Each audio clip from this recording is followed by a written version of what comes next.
আসসালামু আলাইকুম। আবারও স্বাগত জানাচ্ছি আমার নতুন একটি ভিডিওতে। আশা করি সবাই ভালো আছেন। সো আজকের ভিডিওতে আমি দেখাবো, আপনাদের সাথে শেয়ার করব বিকেলের নাস্তায় আমি হুটহাট করে কি বানালাম, বাচ্চাদের আবদার কি ছিল সেটাই। বাচ্চাদের আবদার ছিল পিজ্জা খাবে।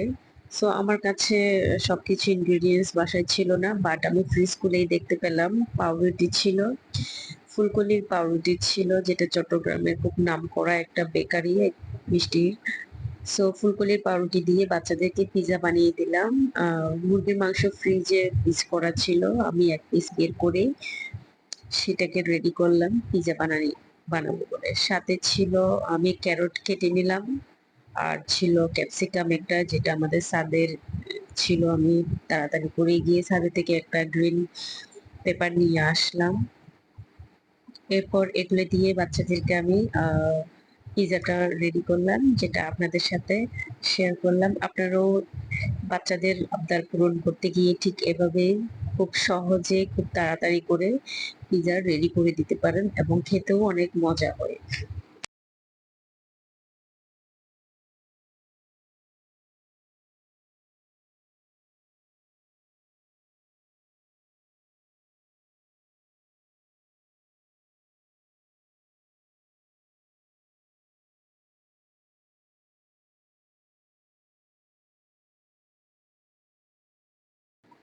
এখানে আমি প্যানের মধ্যে বাটার দিয়ে চিকেন যেগুলো কেটে নিয়েছি ওগুলা, গাজর, ক্যাপসিকাম, সবগুলো একসাথে কিছুক্ষণ আমি ভেজে নিব।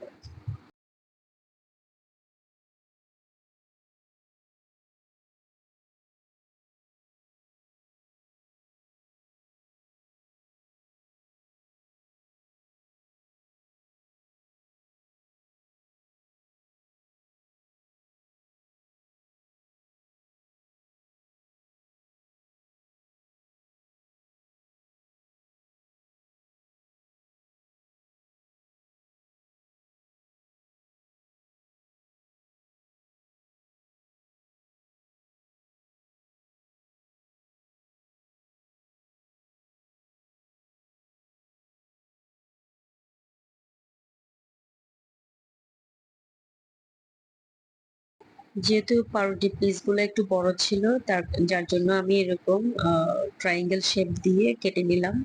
ছোট ছোট পিস করেই কেটে নিলাম, একটাকে তিনটা করে কেটে নিলাম।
দেখতেই পাচ্ছেন আপুরা, আম, আমি এভাবেই পিজাটা খুব সহজে খুব তাড়াতাড়ি করে, এটা আমি মাঝে মধ্যে করি, আমার মজাও লাগে, বাসার সবাই অনেক পছন্দ করে।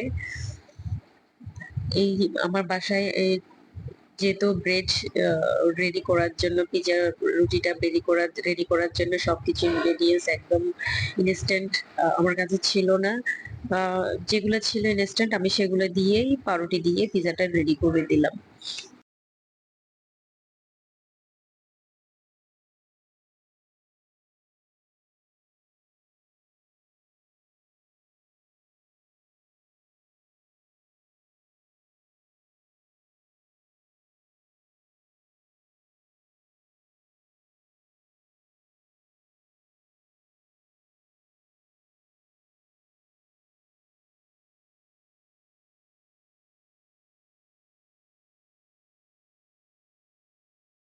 মাশাআল্লাহ খুব সুন্দর করে বেক হয়ে গেছে। আমার চিজ গুলা সুন্দর করে গলে গিয়েছে।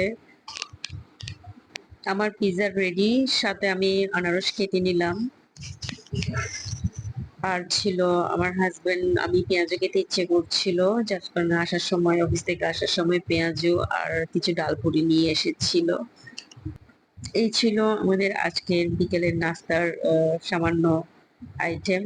আপনাদের সাথে শেয়ার করলাম। যদি ভালো লেগে থাকে অবশ্যই কমেন্টস করে জানাবেন। আর আমার চ্যানেলটিকে সাপোর্ট করবেন, সাবস্ক্রাইব করবেন।